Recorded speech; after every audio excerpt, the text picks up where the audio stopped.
Good evening, good afternoon, good morning, whenever you're tuning in. This is a post traveling to the ACC championship game episode of Tailgate Trashtalk, brought to you by Backyard Sports. Bentley, how are you feeling after a fine game that didn't necessarily come out the way we were kind of hoping it would? Well, I did show up to the stadium proudly wearing my South Carolina hoodie that evening, and I walked out with 0 fights, 0 beers poured on me. So I feel pretty good about that. But my fingers are hurting a lot at the moment because I just finished typing out my 201-page manifesto on why I should be the North Carolina head coach. I'm not sure if it's gonna stand up to what Bill Belichick has submitted, but I'm gonna do my best. Yeah, for sure. Yeah, it's interesting that pairing, potentially Belichick and UNC, and it sounds like they are preparing to make the announcement. Like it's been made official, but still kind of crossing T's and dotting I's. So very, very interesting there. But yeah, let's jump into it, man. Championship week this past week. We open up Friday night with Boise State against UNLV. Boise does what Boise really kind of came to do, make that statement in the championship game. Ashton Jeanty did what he does on a weekly basis. He's such a mutant. And the crazy thing is, like, you can play really, really well against him all day, and then he just gets one crease and he makes guys miss and just destroys save a touchdown angles, right? Like you and I talked about it when he beat that DB from UNLV who had an angle, just not fast enough. For a guy that's that big and that fast, it's a challenge. It's a challenge on a weekly basis, and we've seen him really expose Mountain West defenses in a way that we haven't seen since, we talk Barry Sanders and guys like that. Like he's having a very close to, if not the best, right, season we've seen. He's been phenomenal, scoring touchdowns. It's the big plays that really catch your eye with him. But Boise makes a statement against a very good UNLV team. UNLV is no slouch, and Boise State really kind of put the screws to them in the Mountain West Championship game. Yeah, they gave up that touchdown late to, I guess, late-ish in the fourth quarter to kind of choke away the shutout. But that was a game that was controlled from start to finish by the offensive line of Boise State and Ashton Jeanty. He said it himself this week. Somebody asked him kind of about his Heisman candidacy in comparison to Travis Hunter, and they're like, and he said it. He said, these teams, they come out and every single week their entire game plan is planned around stopping me, and they still can't do it. And when you have a guy who's playing with the extreme level of confidence that he is like that, and offensive line up front to be able to support the run game that they have, it's a scary thing to see coming, right? And I mean, you mentioned it. He just eliminates angles, right? He was streaking down the sideline, and I'm watching. I'm like, oh, that safety is going to get there, and the safety doesn't get there. Nope. It's like he's got 60 yards of green grass, or in this case, bluegrass, to cut off the angle, and it's like he's just not going to do it, man. Like, the kid is a freak. You call him a mutant. I totally agree. This is a team. Well, there's another team we'll talk about with a hot running back as well. But, like, this is a team that I don't care who you are in the playoff. You don't want to see them because you know that they can take all of the air out of the ball and stick it in the belly of number 2, and he's basically going to do whatever he wants for 48 minutes. Yeah, for sure. Boise threw the ball pretty well Friday night too, which – if that's going to be the case, they're going to be even tougher to stop if they can threaten you at other levels. But Jeanty he threatens you everywhere on the field, no matter where you are, and no matter where Boise's got the ball, he can make a touchdown happen in the blink of an eye. Yeah. Onward, upward, Tulane, Army, old faithful, old reliable Tulane, unable to get it done against that Army offensive attack. It just looked like all night that Tulane just didn't have an answer for what Army was doing offensively. Defensively, Army was able to get a couple of stops. We talked a lot all season, for Army to pull these upsets against these better teams because they were playing a bit of, kind of cupcake schedule early. They were going to have to score all the time. They didn't do it against Notre Dame, but they did do it here against Tulane. They scored on basically every possession. especially until the game really was kind of out of reach for Tulane. Another team that can just take the air out of the ball on you, and Tulane wasn't able to keep up in terms of being able to score offensively. Mistakes here and there, a couple penalties that put them behind the sticks as well that made them kind of desperate. But Army in their, this is a huge success of a season for an academy team. You go and win a conference championship, 1-loss season. Tremendous year for Army. Yeah, Army had another one of these drives where they got the ball with 2 minutes to go in the third quarter, 16 plays, 84 yards, 11 minutes, and scored a touchdown. Yeah, and it's like, I get that the Tulane offense is really good, but when you're giving up 11-minute drives, like, you're just going to run out of game clock. Yep. And that's kind of what happened. I mean, they didn't get their offense going until they scored their first points with 44 seconds to go in the first half. And it's like 2 weeks in a row now they've come out and played with their food early, and it's come back around to bite them in the ass. And, it gets even worse for Tulane now that Darian Mensah gets in the transfer portal, and he's not going to be there next season. You and I talked all year long about him being kind of arrow up, like this redshirt freshman that's kind of light the world on fire potentially for the next 2 seasons. And now he's not in the building anymore. He's going to play for Manny Diaz at Duke, and they've kind of stumbled down late in the season, right? Like, I don't know. Excuse me. I'm not entirely sure who's going to show up for the bowl game for them. They get I just read this today. They get Florida. Yeah, they get Florida in their bowl game. 2-touchdown favorite Florida. Yes, 2-touchdown favorite Florida.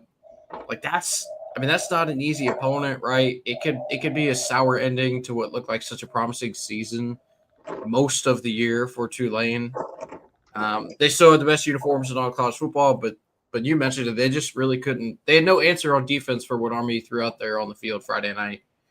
Army was back to being peak efficiency, 2 for 2 passing for 17 yards out of the quarterback, but he did rush the ball for 25 carries and 100+ yards. So it's, the game goes to the over, but it's no thanks to Tulane this weekend. I'll tell you that. Yeah, for sure. Yep. Onward, Arizona State. You mentioned another hot running back. Holy shit, Cam Scatabo was the best player on the field this weekend for Arizona State. Just it was chug and then hit a big play. They really just kept chunking Iowa State in bad situations. Really keeping the sticks moving, keeping control of the ball. Iowa State, they played a fine game, but Arizona State proved to just have too much firepower for Iowa State. Yeah, there was a point in the game, I believe it was in the first half, where it could have been one of those like sliding doors moments. It was one of the wildest plays of the game where they have like a pitch to Scatabo in the backfield, and he runs and it's like kind of bottled up, and then he runs back and reverses field. He's like 18 yards behind the line of scrimmage, and then he realizes like, oh shit, I can just throw this ball away. And so he goes to throw the ball away, and it kind of flutters in the air, and it's one of those no, and then it hits the ground, and you're like, yes, kind of moments there, and you gotta, yeah, for real. Like they cut to Dillingham on the sideline, and his face was like, oh my god. That was, I understand the game was an absolute blowout in Iowa State, despite having 2,000-yard receivers on their team, just really didn't have the dogs to play with Arizona State. Big Citrus, our boy, was not able to pull through for us on the defensive side of the ball. But if that play goes differently, if they bottle up Scatabo 20 yards back, maybe there's like a momentum swing and Iowa State maybe gets it rolling, The most impressive part of this victory for me is not what Cam Scatabo did, because he's been doing this for a while, is that Arizona State came out and did it without their number one receiver. Yeah. Right. They flashed the graphic up on the TV before the game started. I'll pull it up here. The reception difference between the number one and number two receiver on the team being Cam Scatabo, by the way, was 75 catches to 30. I think it was 35 going into the game. Yeah. Because he has 37 now. But like for them to come out and Sam Levitt being another redshirt freshman, commonality and theme here. For him to come out, and obviously Scatabo did what he did, but for Sam Levitt not to put them in bad positions in such a big time game, and for the coach to make kind of all the right decisions at the right times with that offense, and their defense playing very, very well, right? I mentioned the 2,000-yard receivers for Iowa State, but there was just an all-around ass kicking by Arizona State. You know, they kind of dominated from about middle of the first quarter on. It just wasn't a game, right? And when you have a guy who's running the ball like Scatabo does, that's a terrifying thing, similar to Ashton Genty. That's not a train you want to see coming down the tracks heading in your direction. Yeah, I think if you're Iowa State and the way they play ball, you figure 19 points, you're going to be in this game late. They were not. Arizona State, 45 points. Xavier Guillory had a great game. Guy probably not even a lot of Arizona State fans knew before that game. Had a couple touchdowns. You mentioned it, missing their number one wide receiver, getting guys to step up. That Scatabo play, though, yeah, for sure. You put it perfectly, right? That could have been a moment that really turned the game. You turn the ball over there. This game probably feels a lot differently, but they were fortunate. Ball hit the turf. They scored a touchdown and kept the train rolling. You know, to the tune of 45-19 when all was said and done. Get on Arizona State, man. Kenny Dillingham, probably deservedly so in the conversation for Coach of the Year. Team that was picked to finish last in the Big 12 by the media that covers the Big 12. So good on them. What a turnaround of a season to go from there to there. First year in the Big 12, go and win the championship. Yeah, I'm excited for Kenny Dillingham, being an ASU alum, to finish second in National Coach of the Year voting this year. It's going to be great. Onward, Georgia, Texas. Oof. Yeah. What is all right? Hang on. Before we even, this may be a question for after, but I'm going to ask you it now. Clemson and Texas are playing on the 21st of December. You have a saying, and I've kind of co-opted it. It's 7:13 p.m. on the East Coast, and Quinn Ewers is still not a great quarterback. Yeah. We go into this Clemson game. We watch them in the second half give up a 17-point lead to a mobile quarterback in Kevin Jennings. We saw on the TV broadcast that big-ass brace that Quinn Ewers is wearing around his ankle. Yeah, the bionic leg. He has not been the same since that injury about quarter of the way through the season. If you are Steve Sarkisian and you have Archie Manning sitting on that sideline, what's the percentage of plays that you are playing Archie Manning at quarterback compared to Quinn Ewers? Because I don't think they're going to start Archie Manning. No. But what's the percentage of plays that Archie, if you were the coach, would play? I think you've got to find a way to get a package where he gets probably, I want to say, 10 to maybe 15 snaps. So you figure they're going to run 70-ish plays in a game. So we'll call it 15%, 20%, 20%. If I had to put a number on it, probably I would say if I were Sark, I'd find a way to get 20% for Arch, because I don't have to change my passing offense if I sub Arch in, right? This isn't Chris Leak, Tim Tebow. This is a little more mobile quarterback versus Quinn Ewers, who's more of a traditional kind of pocket drop back passer who can move a little bit, right? Like Arch is a guy who is supremely athletic, and we've seen it.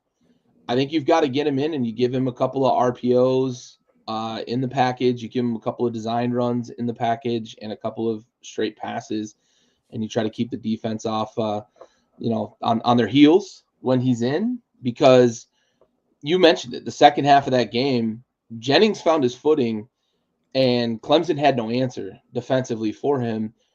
And truthfully, a better start by SMU, they might win that game by a couple scores. It just got away from them early. So Texas, being a team with more talent around a guy like Arch, I think you have to 20% probably.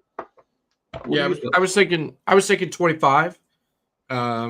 You said it. The passing game doesn't change a whole lot, and Archie is very clearly the more gifted runner with the ball in his hands. So if you want to include that aspect of the offense into your game, then you kind of got to go with him, right? And as anemic as their offenses look the second half of the season, I certainly expect them to try to mix things up a little bit. I think there's a possibility too, because we've talked about it, right? Like defense isn't necessarily the problem for Clemson. Mm-hmm. We could potentially see a situation where the Texas offense is struggling and we get to halftime and Clemson's up by a score or two. We might see, because we've seen him bench Ewers earlier in the season, right? Game was out of hand against Georgia, but we know that Sark has that sort of ability to pull the leash. So we might see more of Arch than we really expect if they do struggle. I don't know that Clemson is going to be able to score that much on the Texas defense, but if they are up a score or two at halftime, we might see a little more Arch than Quinn in the second half, potentially. Certainly. Well, go ahead. Georgia, Texas, or did you have more? No, I was going to say Georgia, Texas. Yeah, Georgia, Texas. We talked about this going in, that Georgia dog walked Texas the first time. And for all intents and purposes, like there was a moment in this game where it felt like it could have teetered that direction. Now, it's 7:17 p.m. on the East Coast, and Carson Beck is still not a good quarterback. So we get a game where it goes back and forth, and we get down to it, and we're watching it actually at the stadium. We watched the conclusion of the game at the stadium, and we head to overtime, and it's like awesome, right? But then you think back, like we talked about it before we even left to head to the stadium. Like this was an ugly football game, mostly because like the two quarterbacks were just not good in this game. But we end up with overtime. Overtime football is great. Georgia ends up, knocking off Texas in overtime here. But overtime in a conference championship game, you kind of can't go wrong, right? Yeah. Unfortunately, we didn't get to see any live. Yeah. But yeah, it just felt like to me watching that whole game, the Georgia-Texas game, it was a slog. Which typically, if I were to watch a game between two high-level teams and say that it was a slog offensively, I would give credit to the defenses, right? In this instance, I do agree that the defensive side of the ball for both Texas and Georgia is the better side of the ball than the offense is. But I didn't really think the defenses were dominating that game. I just thought the offenses were poor, Now, I'm sure there are nuances that someone like myself can't necessarily understand watching a game like that. I'm not a coach, right? Like I'm not Sark. I'm not the OC for fucking Georgia, whose name is escaping me. I'm really bad at these. But, I'm not Kirby Smart but it looked to me from my perspective that the offenses were just struggling at various points throughout the game. Like neither of the quarterbacks looked very sharp. The running games didn't necessarily get rolling, right? You go to overtime and it's 16-16, and it's like it kind of was like who's going to have the ball. It's not even last. It's like who's on defense last. Who's going to win this game, Yeah. And then the Quinn Ewers injury obviously is and we can talk about this when we get to the bracket portion of the show, right? Because I know a lot of Florida State fans are upset about quarterback availability and the whole thing, but they won the game with their backup. Gunnar Stockton came in and he got his bell rung, and then Carson Beck had to come back in and he handed the ball off, and it's like Georgia still went out and won the game, and I get it. FSU did that as well, but like we don't know the full extent of the Carson Beck injury as of this moment. I don't expect him to play in the playoff game. It seemed pretty bad. If it like you don't hold your starting senior quarterback out of an SEC title game unless you absolutely have to, right? And that seems like a medical decision more so than a coaching decision, because Kirby Smart, if I know Kirby, he's going to tell his guy to get his ass back out on that field and win this game. And we've seen all year long that he has the utmost confidence in Carson Beck and his ability to sling the rock, despite what, you and I have said on the show. still has that confidence for some reason, but they went out and they did it with Gunnar Stockton. They get a bye, so they get like a month, basically 3.5 weeks, something like that, to prep and get Carson back up and on his feet. Again, I don't want to ruin our picks when we get to the brackets and such. Probably, I guess I don't think we'll pick them this week. We might pick a championship, but the actual games themselves, it gives me pause watching that offense in the second half, despite how good Gunnar looked on that very first drive at a halftime. Thinking, man, we're going into a playoff run with Gunnar Stockton at the helm. Gives me a little bit of, gives me some scary hour vibes. Yeah. Mike Bobo. Bobo, that's right. Yes. I Bobo. always forget because Todd Monken was there so long. Mm-hmm. That name is always the first one that comes up, but he's with Baltimore now. Yep. And Mike Bobo is running the offense there for Georgia. But yeah, I'm with you. And I'll be honest, I don't expect Carson Beck to play another game this year.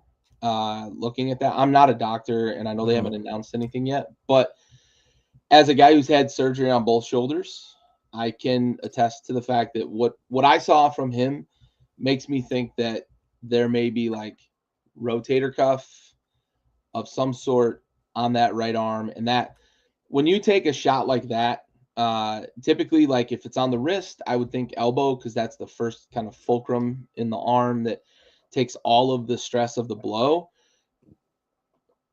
It was above the elbow. It was two hands. It was bad. And his arm was very much hangdog. And that, to me, I just think he's probably looking at a pretty serious soft tissue issue. If I had to put my chips on something, I would say probably rotator cuff, which is a pretty extensive rehab. It's not something you can just play through. It's very, very painful. It's very, very restrictive with the motion in that joint. It will like lock up and stop you from being able to rotate your shoulder the way that you would need to throw a football. So as it stands on December 11th, 2024, during the show, I don't think we see Carson Beck in the playoff. I think they're going to be spending the next 2.5 or 3.5 weeks preparing for Gunnar Stockton to run the show when they get to their quarterfinal game. So tough break. You've got your leader, you've got your quarterback. Our thoughts of him aside, that's still your guy. As you said, he still has trust in him. That locker room responds to him because he's been the guy in the huddle, in the trenches with you for 2 years now as the starting quarterback. But that's a tough thing to overcome. But I don't want to spoil too much about the bracket, but the field feels pretty open. Georgia could lean on a couple of different things and maybe find their way through to a semifinal or a final, and then all bets are off. If you're in the national championship game, all bets are kind of off. So we'll see. We'll see how Georgia responds. We'll see if Carson Beck is able to go or not. All right. Oregon, Penn State. Ho hum. I got burnt by Penn State again. I thought at one point, so this kind of got spoiled for us. We were going to try to watch this after the ACC championship game, and then scores kind of got divulged. But looking at it, I thought at one point Penn State might be able to close the gap on this thing at the end, and maybe it ends up on a field goal. Did not. Penn State, for all of the big game foibles of James Franklin, I thought, looking back on it and watching a replay of this and catching, the highlights and whatnot, like this didn't feel like your typical Penn State failure in a big game. They seemed to respond when they got down big early. Now, I don't know if that was a bit of Oregon pulling their foot off the gas, plus Penn State maybe responding a bit, but to get back in this thing and actually have a shot late down a score is maybe a win for a James Franklin coached team. But again, big game against a ranked opponent, number one team in the country. Penn State and James Franklin come up short yet again. I thought they would keep this tight. I did not have them winning. I thought it would come down to a kick It almost did, but it did not. And Oregon covers the 3.5. Yes, I do. Just like I told you they would. You did. The game was I was on a closer. roll too. I was 4-0 Yeah. going into that damn game. Yes, you were. Yes, you were. The Oregon defense is still susceptible. Iffy. They are better than they were in week 3, I think it was, when Ashton Jetty ran all over them, and they needed 2 special teams touchdowns to win that game. Tez Johnson finally was awoken from his slumber-ish. Yeah, he didn't have the amazing season that I think most of us expected him to coming into the year. But he had it when it mattered, right? This was his best game of the season. Obviously, the biggest stakes of the season. The Oregon defense is I said they're suspect. They give me I don't feel great about them. I know that they're talented. Their pass rush is not that good. Drew Aller, he was able to kind of do what he wanted to in the passing game. It was his best game of the season as well. I thought it may have not been statistically, but given the moment and the level of competition playing against, felt like he kind of had his I might leave now type moment. I will say, however, this was in a big game. This was probably the most impressed I was with James Franklin and his coaching staff. And I'm curious as to how much of it being at a neutral site has to do with that, right? Yeah, fair. Does the fanfare and the electricity in the stadium and the emotion of the moment, whether it's a big home or a big away game, is that something that gets to James Franklin and the guys, right? Because everybody knows guys feed off the coach, and if the coach is kind of swept up in the moment, is that something that can spill over onto the field? Well, here we see them come into a big game, number 1 team in the country, Big Ten championship game. It's at a neutral site. Now, granted, there's teams from both sides there, but you and I were at an ACC championship game and didn't have a dog in the fight, right? So how many of those people were there in Indianapolis? You know what I'm saying? Yep. So I don't. There may be nothing to it, and it may just be a random thought in my head, but it's maybe James Franklin just struggles. Maybe he needs to petition for all of their top 25 matchups to be at neutral sites. Yeah, I know you don't want to ride on the bus to get to the airport, but maybe it's good for you. You could use that time to decompress. I don't know. Oh, man. I wonder how long the bus ride was from Happy Valley to Indianapolis. I got to guess 4 or 5 hours, probably 6 hours, maybe. Yeah, somewhere in there. Drive time. Guessing based on kind of where my geography's terrible, but where I think Happy Valley is in Pennsylvania to where I think Indianapolis is in Indiana, maybe a 6-hour bus drive. But I don't know. Someone's probably going to correct me and tell me it's 11 and 10. Maybe they flew from the tiny airport. It's possible. Well, the runway is not long enough, Gary. How could they possibly take off? That's fair. But I'm with you. This was, I thought, looking back on it, I thought this was progress for a Penn State team and a coach that really does lay eggs routinely in these big games, these top 25 matchups. So maybe in 10 years, James Franklin will win one against the top 25 team. We'll see. Good luck, bud. Yeah. If they're going to win a playoff game, though, I guess they can check that one off, right? They could win a playoff game, but not get a top 10 win. Yes. That's a possibility. Yes. Yeah. And then we finish up with Clemson against SMU. Clemson ends up winning this in just unbelievably dramatic fashion. And I'm gonna break this down for everybody listening, kind of how it went for us in the stadium. So Bentley's wearing his South Carolina shirt, taking a lot of flack from Clemson fans, and we happen to get tickets that were on the Clemson side. So we are fucking surrounded by Clemson fans, but we did have a couple of other SMU fans next to us. So it was interesting kind of conversation going back and forth. The first 3 quarters of this game, really the first half intensely, the Clemson fans were going in hard. They were feeling real good, giving Bentley a hard time. We're playing a playoff game and you're not, and blah, blah, blah, blah, blah. And Bentley just friendly reminder for every one of them routinely. 7 days ago, Yes. 17-14, Carolina beat Clemson on the football field. And then you get to about the middle of the third quarter, and it seemed like SMU settled. Because for the whole first half, it was like they couldn't figure out how to manage maybe the weather, whether it was the environment, the moment. It was a big moment. ACC championship, a little different than the AAC championship, a little different than the Conference USA championship that they have been in. But something was just off. They weren't clicking. Kevin Jennings didn't look comfortable. The offense never really got it going. Nearly had a couple of turnovers early. They did have a fumble at one point, and it just seemed like the avalanche kind of fell on them. And Clemson fans were going nuts, and you and I kept looking at each other like, "Fuck, what the fuck is going on here? Are we gonna get this thing riled up or what?" And then SMU scores a touchdown right before the half. And I think that was kind of the beginning of things kind of settling down for them. Now we get to the third quarter, and it ends up it's a three full touchdown game.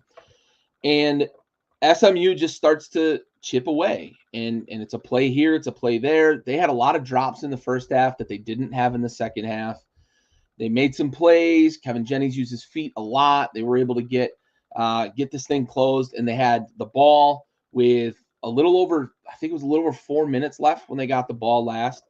They go down the field and they score a touchdown in the far corner from us.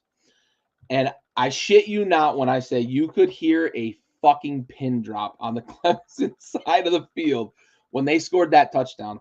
And there was only like 30 seconds, something like that, 35 seconds left when they scored the touchdown. It might have even been a little less than that. There was almost no time left. 16 seconds. 16. Okay, so even fucking less. So they score this touchdown, and they go for one, and they tie it up and whatnot. And we're going to get fucking overtime football in the ACC championship. We're in the building for it. And then SMU pulls, I don't know if it was intentional or if the kicker literally just couldn't get it into or out of the back of the end zone, but he had seemed to be kicking touchbacks all night. On the final kickoff of the game, I don't know if Sean McDermott decided this play or what, but they should have consulted with him to remind them, like 13 seconds happened. They kicked the ball short of the end zone, and Clemson gets a huge return. And suddenly the energy's back on the Clemson sideline because they've got the ball at like the 43, I believe, yard line. And they're feeling like, maybe we can get a field goal, right? So they run a play, and they get to what did end up, a 54 or 55-yard field goal. So they get to the opposite side of the field, 37, I believe, is where they end up getting the ball to. Yep. On a prevent defense, and they've got timeouts. They call a timeout, and they bring out a freshman kicker. Now, old boy behind us called his fucking shot because he said this guy was a 5-star kicker. Now there's no 5-star kickers in the pipeline, but fine. He's a great freshman kicker, right? And I'll say all night he'd been kicking the ball way out of the back of the end zone.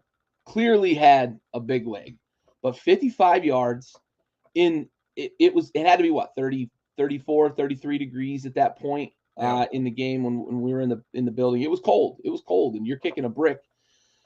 I'm thinking no fucking way this dude's gonna get it there, and he kicks a 55-yard field goal to win the ACC championship for Clemson.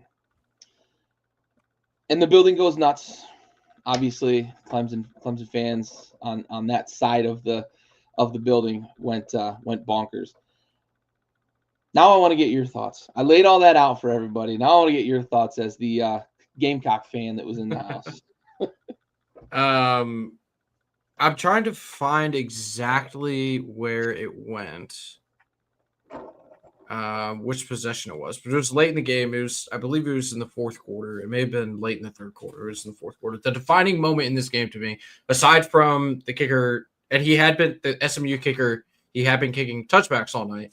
Aside from him, like not kicking it deep in the end zone, which weird. I don't know. You give up a 61-yard kick return. Was the pass interference flag pickup where Clemson, like clear OPI. Yeah, very clear OPI. it's a third down. They pass for the first down, and we're thinking, oh, man, we're going to get an offensive pass interference call. This is going to be backed up. It's going to be 3rd and 25. SMU's going to get the ball back, chance to go down, take the lead. And they huddle on the sideline, on our sideline, where the play happened, and they pick up the flag. And I'm like, what? Like, it made absolutely no sense to me. It was such a clear OPI. Like, I yelled it in the middle of the play. Before the ball was even complete, I yelled OPI. Yep. I saw the flag come, and I was like, yep, that's coming back. And somehow, some way, they got huddled up and decided an offensive player beelining for a defensive back and wrapping his arms around him is not OPI. Yeah, that to me, aside from the fumble in the first drive and then giving up 3 straight touchdowns on the first 3 possessions for Clemson, which I don't know if Clemson all season long scored three consecutive drives. But yeah, Jay, amazing game. Citadel, I don't know. Yeah, potentially. Jay asked what amazing game. I agree. It was an incredible game to watch. Like, it was a lot of fun, especially being on the Clemson sideline, seeing the swing of emotions. Kevin Jennings is not Lenore Sellers. That is correct. No, he's not. Beating Clemson, it's not for everybody. Not for everybody. It's not for everybody. It certainly is for South Carolina and Lenore Sellers, but it's not for everybody. Similar to how going to Norman and winning is not for everybody, or going to Vanderbilt and winning is not for everybody. There's just things. There are things that are not for everyone in this world, except for Lenore Sellers, because that man can have it all. But no, in my opinion, the defining moment was picking up that OPI flag and allowing Clemson to continue that drive, right? Yeah. You mentioned it, settling down, SMU settling down. I do think early in the game that the weather probably played a factor, right? We're talking about a team who plays in Dallas. They're not necessarily – it's cold-ish there right now. It's not super cold yet, so they're not necessarily used to this weather. Now, unfortunately for them, they're going to have to go to Happy Valley and play in an even colder stadium. Yeah. But it's going to be a noon game there, so like maybe it'll be okay. I don't know. Maybe the sun will be out. Yeah. If you ask me, watching the first quarter of that game, they were just erratic and not ready, right? We know Dabo's been to this game like 9 years in a row or something. His boys, they were going to be prepared. They know what to expect coming in. Yeah. If you watch the second half of that game, I think it was fairly apparent who the more talented team was on the field. Yeah. Right? We sat here and waxed poetically all season long about how awesome Kevin Jennings and that offense was, right? It was not, the first half at least, was not the SMU offense that we were used to seeing. Even that Duke game where they turned the ball over 6 times, they played better on offense in that game than they did in the first half of this one. They couldn't do anything. They were getting stuffed in the run. They were running these crazy jet sweeps, and they were getting stuffed in the backfield. Kevin Jennings, you mentioned the drops earlier. The number 1 receiver had 4 drops in that game, and then bobbled a punt. And it's like, man, they're erratic. They're all out of sorts. And then they come out of halftime and they chip away at a 17-point lead. They come back to tie it up. And then for some reason, they don't kick the ball out of the back of the end zone. They give up a 61-yard kickoff return. And then to your point, they play a prevent defense and let a guy run a little curl route and get it down to the 38-yard line. And we're like, man, those are mistakes. Those are game-losing mistakes, right? That's why they lost this game, is because they made those dumb mistakes late in the game and put themselves in a position to lose. And I kept saying it to you, and I tried to tell our Clemson friends that Cade is going to throw one. He's going to throw a pick. He's going to throw a pick. And to his credit, he didn't. I really thought one was coming. They had one in the air that hit SMU's hands and got dropped in the second half. But my favorite part of the fan experience, aside from obviously telling them that 7 days ago South Carolina beat them in Clemson, was the guy who was sitting in front of us. We went into halftime. They're up 21-7. And he turns around and he goes, man, this is where our defensive coordinator makes his patented adjustments. And by adjustments, I mean he doesn't change anything, and then we come out and lose the game. And that's exactly what fucking happened. It just about happened. Yeah. That's exactly what happened, because SMU came out, and they had clearly changed some things up on the offensive side of the ball. they had guys running open and actually catching passes, right? And Clemson's defense had no answer in the second half for what SMU was doing. Nope. And it was just very funny to see him say, hey, we're not going to make any adjustments. Came out, no adjustments. That was my favorite part of that experience. Yeah, for sure. The wrong team won. The wrong team won. That's what I'll say. Wrong team won. All right. Well, let's transition to the college football bracket. So the college football playoff bracket is as follows. Oregon sits at 1, Big Ten champion, undefeated, rightfully so, sitting at 1. Georgia at 2, SEC champion, 2 losses, but every other conference champion either has 2 losses or plays in an inferior conference. Arizona State with 2 losses sits at 4. They'll take on Oregon. And then Boise State sits at 3. They will take on Georgia as the Mountain West champion. Going down the list, Texas hosts Clemson. Penn State, they host SMU. Notre Dame hosts Indiana. And Ohio State will host Tennessee in the first round. I want to first get your thoughts on. We've gone through the whole season and kind of talked about some of the changes with the CFP and how things are shaking out and whatnot. I want to get your thoughts on these games on campus in the first round. Are you for it? Against it? Do you think it's the right choice? Do you think it shouldn't be? Should they play a neutral site game? I'm curious your thoughts on that.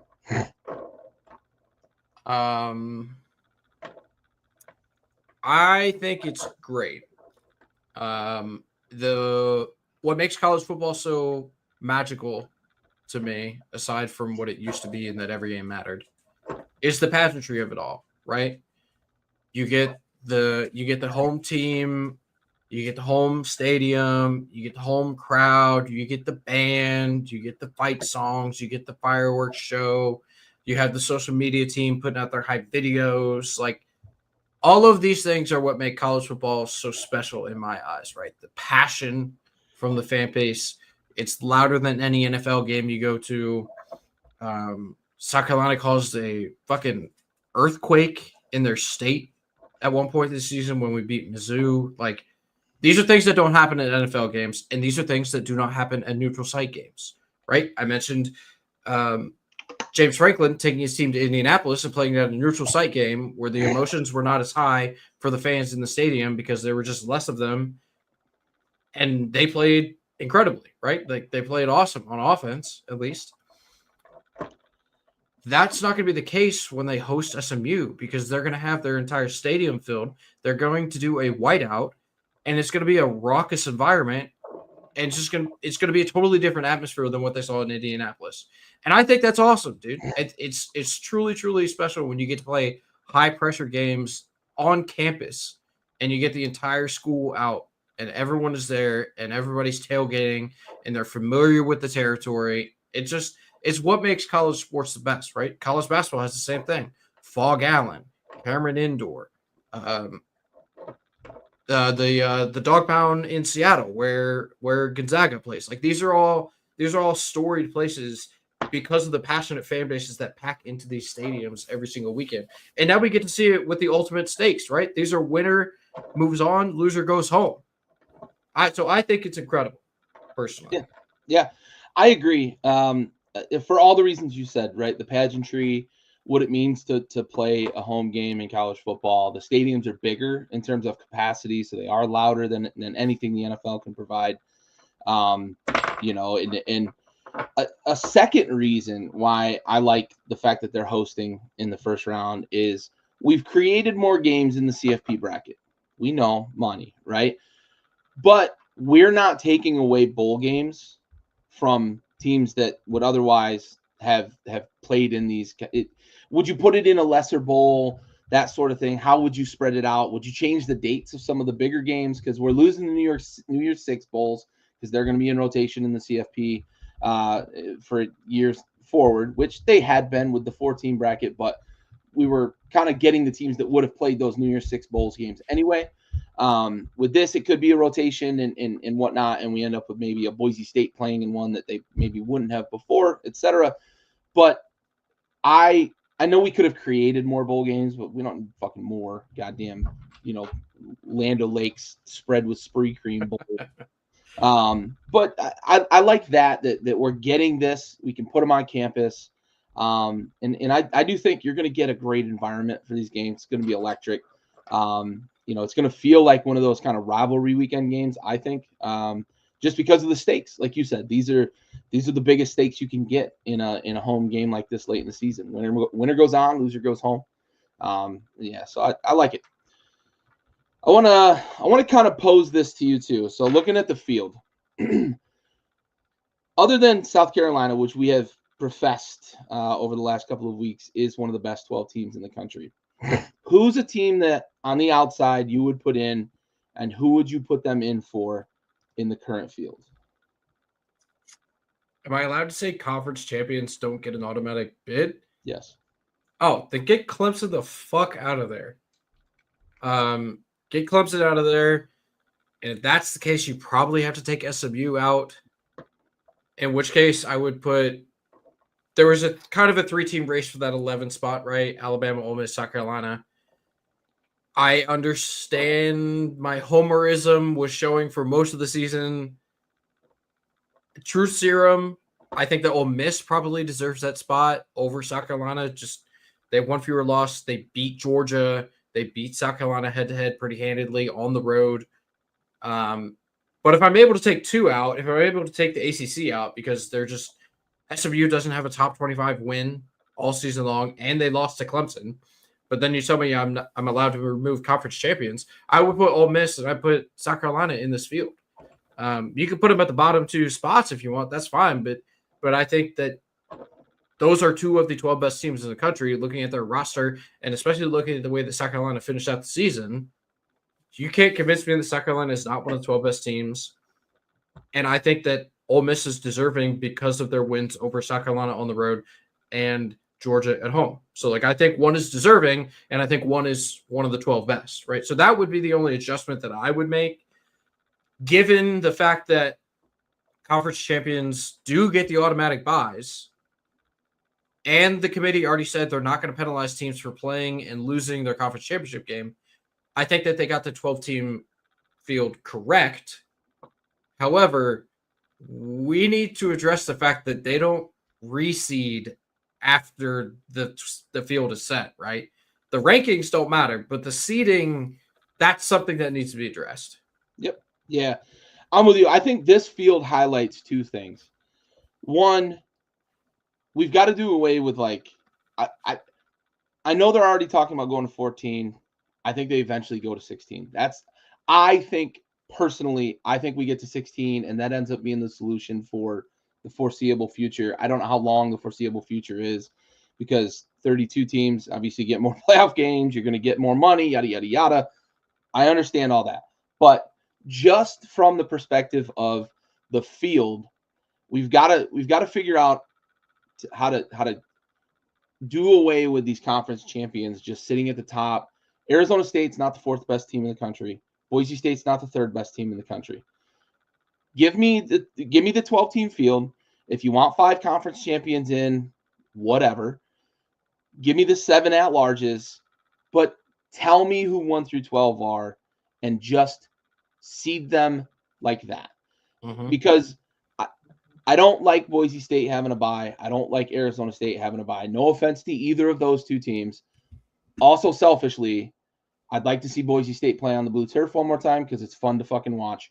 But I look at it from that perspective of these are not the 4 best teams in the country. They should not have a bye like that. And the other thing that this highlights is we've got to seed them 1 through 12. It's that simple. You can't. So the conference champions shouldn't get preference, and we've got to do a better job of seeding because, as you perfectly put it, the rankings don't fucking matter.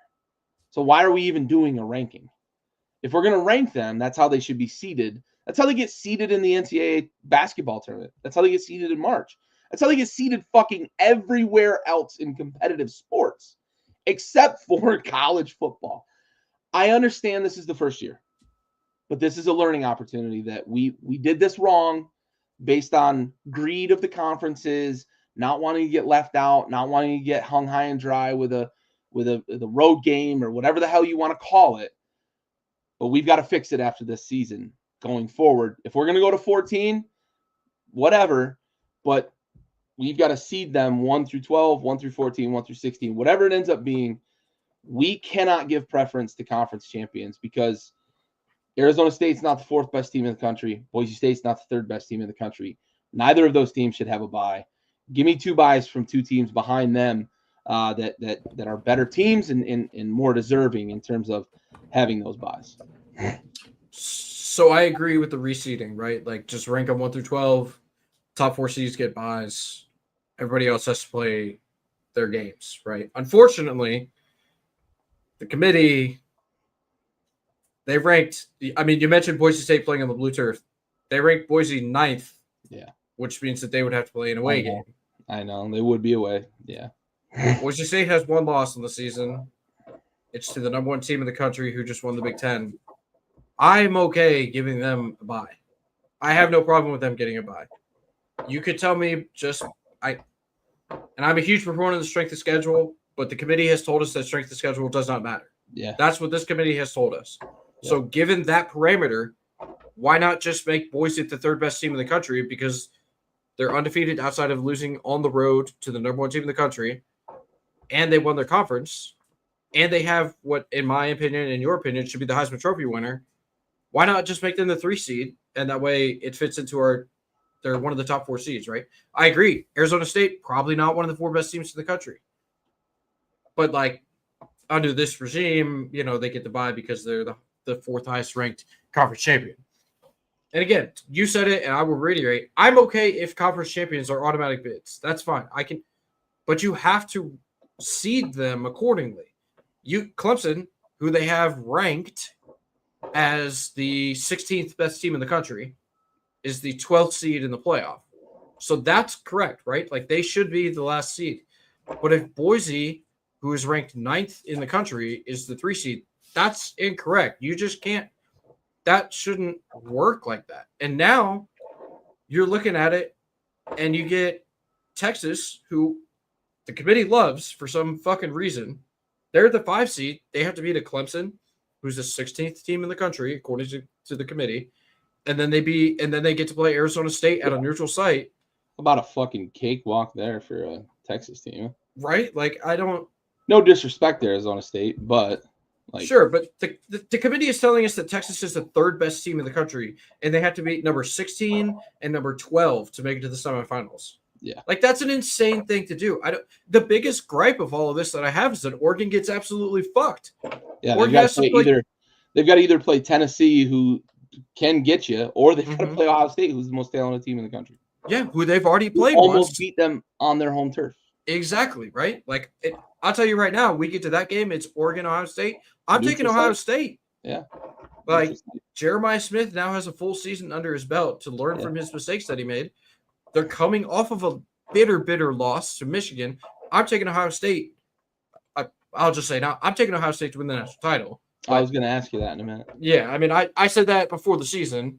I almost waffled when I saw the bracket come out, and I just said, well, fuck it. Like, Penn State's going to win the whole thing because they have to beat SMU and then Boise State and then obviously Georgia, Indiana, and Notre Dame. Georgia without their quarterback. Yeah, it's like, but I can't pick Penn State. Like, that's kind of my brand here. That is the wall that you occupy. Yeah, and it's a pretty strong wall. I'll tell you one thing. Wall. Yeah. I don't love, like, Oregon got fucked, right? That's my biggest takeaway is Oregon got fucked. And it's because they don't reseed after they set the 12 teams. Yeah, for sure. No, I agree. So you're staying with Ohio State. Yeah. I'm with you, honestly. I'm going to hedge slightly. The winner of Tennessee, Ohio State, I have winning the national championship.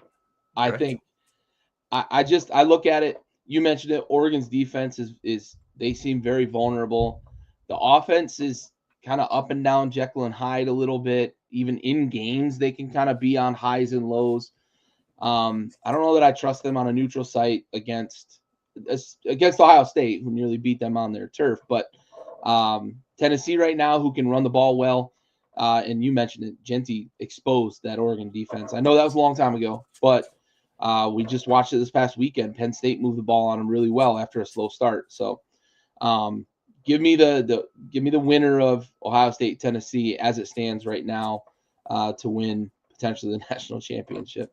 Yeah, I know that the Ashton Genty game was a long time ago, but Katron Allen just went for $124 on it. Yep. Like, yep. It's not as though their defense has just been solidified after playing Ashton Genty, right?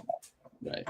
They're still immensely talented. It's mostly in their secondary, but like that's a team that you can move the ball up and down the field on. And I think that probably Ohio State would give them the most issues on defense of all the, maybe Texas, like of all the teams I'm looking at in this field. Like those are probably the two best defenses in my opinion, Ohio State and Texas. I don't know that the Texas offense really scares anybody right now. No. Unless you told me Sark was going to give Arch a significant portion of games, I don't know that Texas offense really threatens anybody right now, unfortunately. No, I agree. All right, well, let's shift gears to this coming weekend. We've got an isolated game, Army-Navy, the 125th edition of the Army-Navy football game. It's happening here in the D.C. area. Army is favored by 6.5. Those Navy uniforms, though, they are so clean. Yep. The Jolly Rogers, as they call them. I was going to try to get a picture of the gloves, too, but you can see the skull and crossbones on the helmets. The gloves they'll be wearing this weekend as the players kind of interlock their hands and have those logos now. They've got the Jolly Roger on the gloves, too. It's pretty slick. So really cool, really clean uniforms this weekend. Army's is nice. It's just not Navy's for this weekend. Army's had some really nice ones in the past, but this one's kind of plain and straightforward, but it's pretty clean. But Army's favored by a touchdown, 6.5. You and I are in agreement. Army's going to win this by 6.5, or we're going to lay the 6.5 for Army. Talk to me about why though. Why are you laying the points with Army? So I've just looked at the teams down the stretch, right? We were very high on the Navy offense, really up until like the Notre Dame weekend, and then kind of they knocked the train off the tracks, right? The efficiency went down. They got steamrolled by a Tulane team, 35-0, who then turned around and lost to the same Army team that's going to be playing this weekend. Yeah. So I could Navy win this game? Probably. Do they have the talent? Sure. Yeah. But like, I'm looking at the way that the teams are playing at this exact moment, something that the College Football Playoff Committee has no idea how to do. But if I take into account recent weeks and recent production for both sides of these programs, how the team is playing right now. Yeah. Imagine that. Weird. I just have to go with Army on this one. I think Army's better. They've been better all season long. Was it 14.5, almost 15-minute drive against North Texas. If they're able to do that, the 11-minute drive against Tulane, if they can knock out a couple of those, like this is going to be a fast game. It's going to be like 2.5 hours long. Yeah. They might not be able to get enough commercials in. Yeah, right. They'll get in, they'll get out. I think Army wins by like 2 scores probably. Yeah, it hurts. Yeah, it hurts me to say that. Army probably by 14. I will still be chanting "Go on Navy, beat Army" though. But reality speaking, if I'm laying a ticket, Army just their offense is so efficient. Navy, I think it's interesting because they're still kind of in this transition away from what Niumatalolo ran and what maybe Niumatalolo wanted to run. Because as we've seen, he's out in San Jose State and they run a fucking air raid, complete opposite of the triple option that they ran at Navy. Navy's implemented some of the hybrid concepts into the offense. Army, we've seen a little bit too. They've got a quarterback that can stretch the field when they need him to. But I just think Army's offense, from an efficiency standpoint, is better. And for that, this could be a 2.5 hour, 28-14 win by Army. And we could see a a game that just fucking you blink and you miss it because they just keep the clock running. Yep. The style of football that these two teams play. I wouldn't be surprised though. Like you said, could Navy win this game? Yeah, they could because of the familiarity.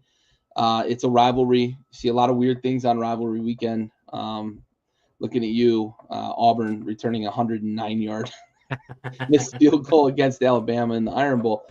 So yeah, certainly Navy could win this thing, but I just think from an offensive efficiency perspective, Army's got the leg up in this game. All right, bud. Well, that brings us to a conclusion here this week. Next week, we're going to start making some picks in the CFP bracket. We'll probably each fill one out. So we'll give everybody our picks going forward. And then we reserve the right each week to revise our bracket and then make more picks so that everybody can see those picks with new information available. But we'll have a preview for the college football playoff, and we'll have more bowl games to preview. There are a couple of kind of small time bowls this weekend during Army-Navy weekend, but Army-Navy is obviously the big game of the weekend, so we highlighted that. But next week we start bowl season, and the college football playoff is on the horizon. Any closing thoughts, bud? Yeah, I have one for you.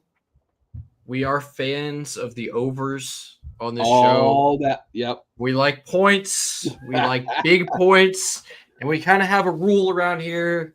Any total that opens up in like this 65 and over range, it's just an auto bet. You put the ticket in when you see it. We have a 68.5 point total for North Texas, whose quarterback, I believe, finished second in the country in passing yards this season. He was top 5 going into the final week of the season. I didn't see the final standings. And then we have Texas State, the Bobcats on the other side, who are one of the highest scoring teams in the country, and they have been all year long. I have cashed a lot of tickets on the over for their games. They're opening up at 68.5, Gary. 68.5. I mean, it's just an auto bet. You take the over there. Yeah. You just take hey, over. Listen, we got a few weeks for that thing to get into the 70s too. Yes, we do. Yes, we do. Yeah, that should be a fun game. Both teams, a lot of offense, not a lot of defense. Should be fun. Yeah, I'm excited for that one. Yeah, for sure. All right, bud. Well, good episode for Bentley and everybody here at Backyard Sports. This has been Tailgate Trash Talk, brought to you by Backyard Sports. We